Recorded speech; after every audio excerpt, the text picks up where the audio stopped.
శ్రియ అయితే వంట చేస్తూ ఉంటుంది. అలా వంట చేస్తున్న శ్రియ దగ్గరికి వచ్చి పల్లవి అయితే వంట నచ్చినట్లుగా చెయ్యకు, ఉప్పు కారాలు లేకుండా చప్పగా చేయకు, పేషెంట్లుగా వండినట్లుగా కొంచెం నీట్గా చెయ్యి. నేను ఎంతో బాగుంటాయి కానీ నాకు ఏది తినబుద్ధి కాదు, కాబట్టి కొంచెం బాగా వండు అని చెప్పేసి అయితే అంటూ ఉంటుంది పల్లవి. అలా అనేసరికి శ్రియ అయితే కోపంతో అలా చూస్తూ ఉంటుంది.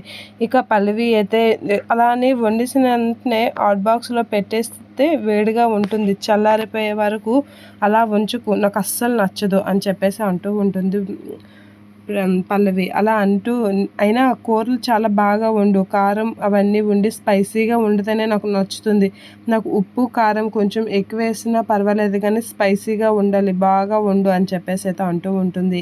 నాకు నేను వంట మనిషిని అనుకుంటున్నావా ఏంటి, నువ్వు తినకపోతే ఏమి నాకు అవసరం లేదు అని చెప్పేసి అంటూ ఉంటుంది. ఎక్కువ చేయకుండా వంట చేశాక నాకు చెప్తే నేను తింటాను, లేదంటే చల్లారే వరకు నాకు ఇచ్చేయకు అని చెప్పేసి అంటూ ఉంటుంది. నువ్వు తిను మాను, నాకు అనవసరం, నాకు వచ్చినట్లుగా వండుతాను, నాకు నచ్చినట్లుగా వండుతాను, నువ్వు తినకపోతే ఏమి ఇక్కడ కొంపలేం ములుగుపోలేదు, కావాలంటే డస్ట్బిన్లో పడేస్తాను అని చెప్పేసి అయితే శ్రియ అంటూ ఉంటుంది. ఎక్స్ట్రాలు చేయకు అయినా అని అంటూ పల్లవి అయితే ఇలా అంటూ ఉంటుంది.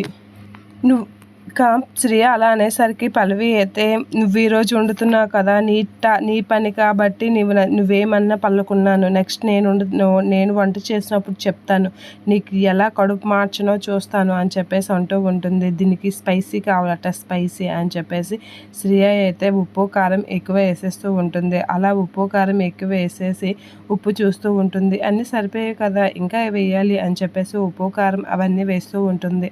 అలా ఉప్పు కారం వేస్తూ, ఇప్పుడు వంట బాగుండితే రోజు నన్నే వండమని చెప్తారు, అదే పాడు చేస్తే ఖచ్చితంగా పల్లవికి చెప్తారు, నేను వంట చేస్తే అది మహారాణిలా తిరుగుతుందా అని చెప్పేసి శ్రియ అయితే కారం ఉప్పు వేసేస్తూ ఉంటుంది ఎక్స్ట్రా. అలా వేసేసి, ఇప్పుడు చెప్తా కూర రుచి, ఇప్పుడు తిను పల్లవి స్పైసీగా అని చెప్పేసి అంటూ ఉంటుంది. ఈ కూర దరిద్రంగా ఉంటే ఖచ్చితంగా పల్లవికి వంట చెప్తారు అనేది అనుకుంటూ ఉంటుంది శ్రియ.